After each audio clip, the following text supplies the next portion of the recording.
রোমার kitchen and ব্লগে সবাইকে স্বাগত। তোমাদেরকে আগেও একদিন বলেছি আমার একটা ভিডিওতে, আমি মেয়ের কাছে গেলে আমাকে খাবার কিনে খেতে হয় হোটেল থেকে কিংবা রেস্টুরেন্ট থেকে। সেটাই আমি তোমাদের কাছে শেয়ার করছি, দেখে নাও আজকে কি খাবার আমি কিনে খেয়েছি সেটা তোমরা দেখে নাও।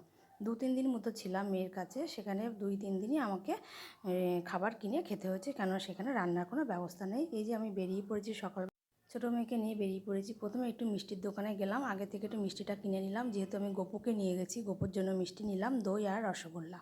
তারপরে চলে গেলাম আমি একটা হোটেলে। ওই হোটেলটাতে সব রকম খাবার পাওয়া যায়, মোটামুটি ভীষণ সুন্দর।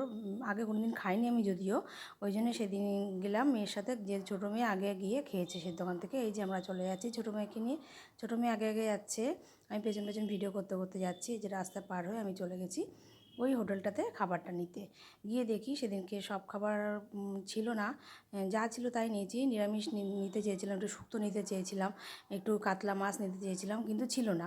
তাই সেই হিসাবে আমাকে ভাত আর ওই চিকেন কষাটা নিতে হয়েছে। সেটা দিয়েই আমি আজকে থালিটা শেয়ার করছি। সেটাই আমরা খেয়েছি। চিকেন কষাটা বেশ সুন্দর ছিল, ভীষণ সুন্দর ছিল খেতে, অসুবিধা হয়নি আমার, খেয়ে ভালো লেগেছে, মোটামুটি খুবই ভালো ছিল। যে চিকেনটা দেখে নাও, চিকেনটা নিয়েছি ভাতের সাথে। মোটামুটি এটা দিয়ে আমরা সেদিনকে থালাটা শেয়ার করেছি।